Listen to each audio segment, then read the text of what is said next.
Alright, so it's a new session, and I just blew up the head dude. It wants me to leave, so I will do the thing. This is salt therapy. Just so you know. Is it? I'm salty. Why are you salty? Well, Carmen, let me just put this in simple terms. Fuck electronics. Am I right? Especially Microsoft. Recently. Didn't used to be dicks. Mermaid. Oh, merman. Not impressed. Where's your penis? Blake. It's not how this works. Why not? Have you seen that where it's like a fish top and a male bottom? Yes. And they're like, I thought you wanted this. Yeah, no. I've seen that and the woman equivalent. I have seen the... Let me in. Thank you. Is it a rhetorical or a hypothetical question or situation where it's like, you know, what would you rather have if you're stranded on a desert island? Top half of a woman, bottom half of a fish, or vice versa? And, like, it's just like, Can I have neither? Yeah, can I just get Oh off my the gosh, island? did I ever tell you? No, you did not. You know in those, like, interview questions where it's like, you're stranded on an island. What, what 3 things do you take with you? Awkward. Well, it's supposed to think, like, it's supposed to show if you, like, think outside the box. If you whatever. And I kid you not, I was just like, can I bring a boat?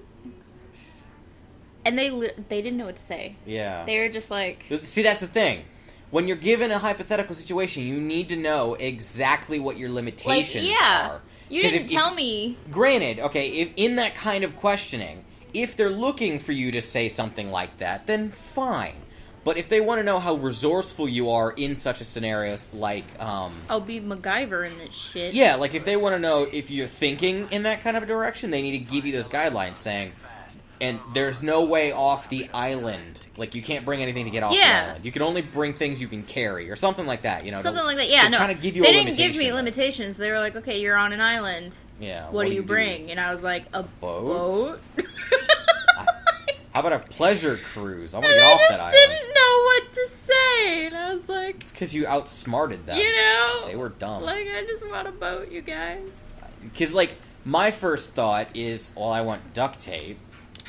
Because I know duct tape is, like, the single most useful thing you could possibly have on an island, so saith the Mythbusters. The Mistbusters. Yes, they bust all of mists. Starfish really No, they had a whole loves you. episode on using duct tape to survive a deserted island. And it was fucking great. Like, it worked. I saw that, where they, like, built a raft and, like, shit. Well, they used the duct tape as lashings on the tree, branches and stuff. Oh, Lord. They used it to build clothing for themselves. They used it to... what was the other thing? Oh, make canteens for themselves and collect water. Stuff like that, It was cool.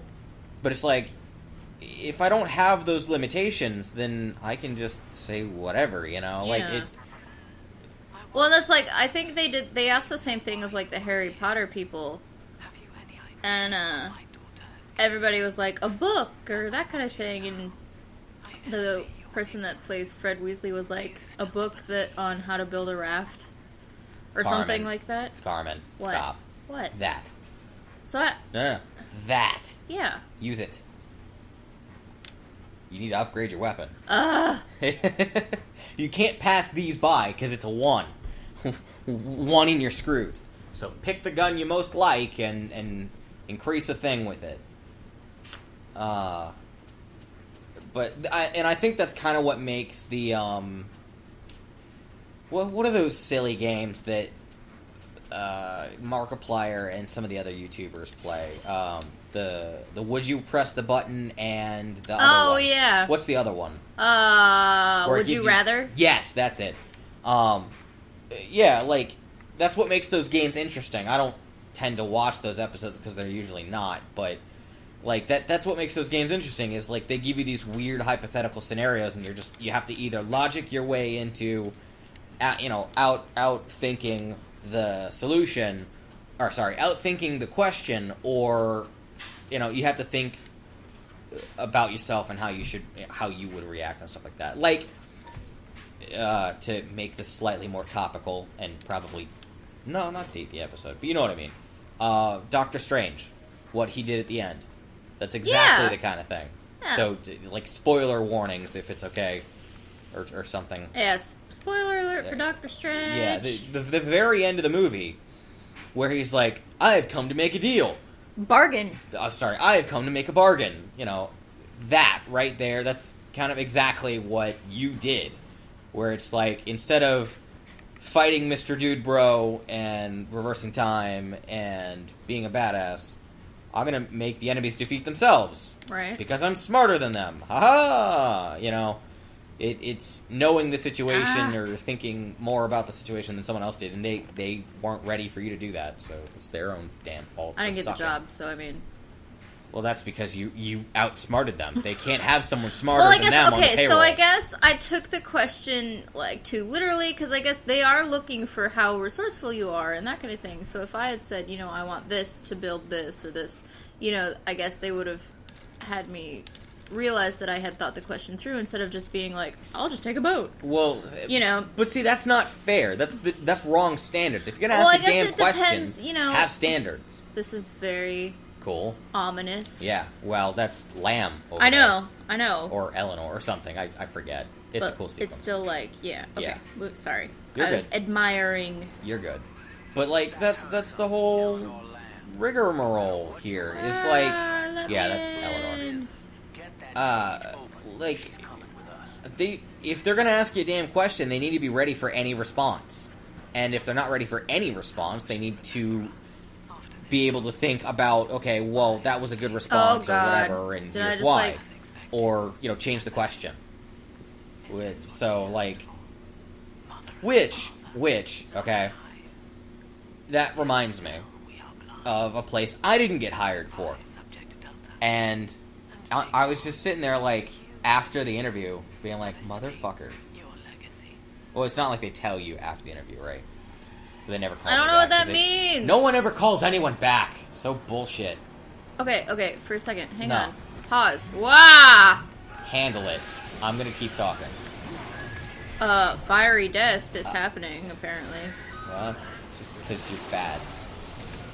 You should feel bad. Blake. No. So, when I first went to get a job... I don't remember how old I was. I must have been like 13, 14. I don't know.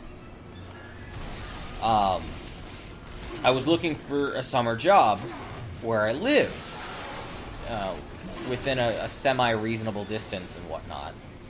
And so I went to the local AMC, trying to get hired there, because my one criteria for a job is not fast food. Anything but fast food. Which is funny, because you ended up working at McDonald's. Well, yeah, because I had less options in Pensacola. Well, because Pensacola is a college town, so... Exactly. So you have pretty much fast food. and nothing else. So, like, I went to the AMC, and I was doing the interview, and they asked me the dumbest fucking question. Mm-hmm. They asked me, if the concession stand is really swamped and the lines are very long, how do you handle it? Get help? See, my response was, put more people behind the counter? That's why I said, get help. Here's the thing. And like, I realize this won't make any sense to any possible viewer, unless they're from Jacksonville and go to the AMC 24 that I'm thinking of. You know what the correct response was? What? Open the other concession stand.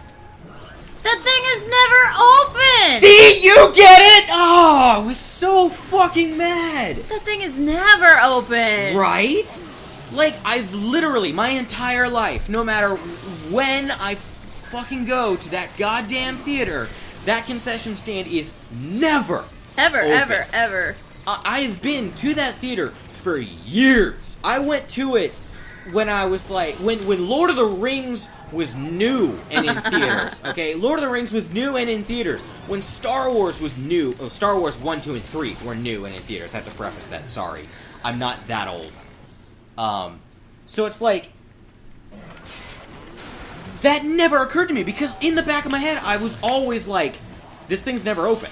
Why, why pretend to open it? Yeah. Because it doesn't open. It doesn't exist. In the back of my mind, it's just not a thing that ever happens. Ever. So, I had a friend of mine. How did you find out that was the right answer? I was actually going to answer that. I had a friend of mine say that she was trying to get a job at AMC, and she had heard that I had gone and been interviewed. She asked me, like, how, what kind of questions did they ask, and how can I be prepared? And I said, here's the kinds of questions they asked me, and here were my responses.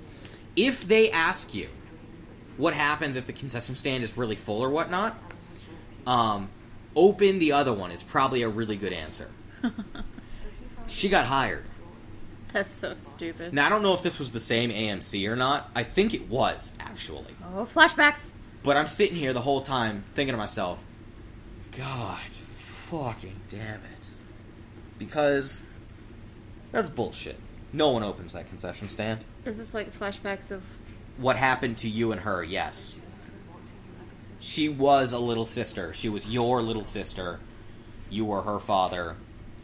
Turned into the alpha big daddy. And, Is this like the end? No, it's not over. You haven't done the final confrontation yet. Stupid warden things. Yeah, well, they're slugs, but yeah. Man, you did this, you fucking... Psychologists, man. Can't trust them. I used to want to be one. I know. I still don't understand why you stopped. Money.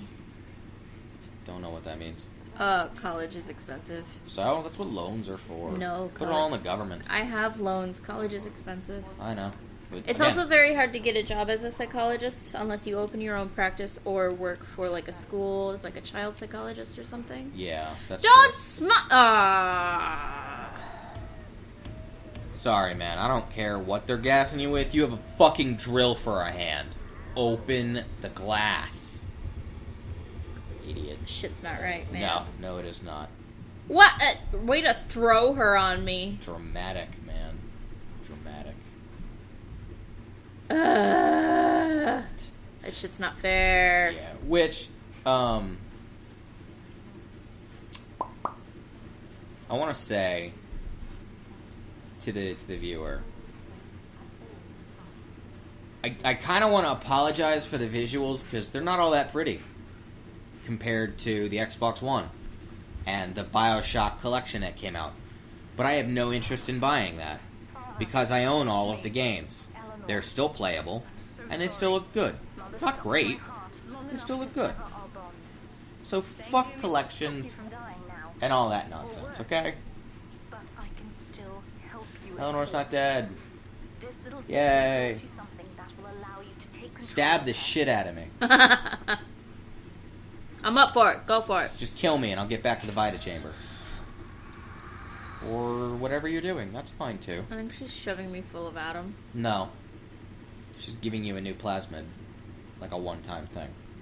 There you go, Carmen. Jesus Christ. Your little sister. Go have fun. Everything is like mid-height. Right. I love it. Right. I'm telling you, man, more games need to do that. More games need to do... Small. Small is interesting. Like, okay, Game Grumps for last year's Halloween, they played Dangerous Creatures, where you got to play as a scorpion, a tarantula, and I think a snake at one point in the game. They never got very far in it, but they were having a shit ton of fun. Because you were fucking tiny, and you had to deal with spider problems. It was interesting. Or like in South Park when you're tiny and you're dealing with rats and shit. Yes. And I will delve further into this next episode. And we're going to find out, Carmen, what happens to little sister next episode. Okay. Or we could just ignore me. It's whatever you want to do. I'm not going to ignore you.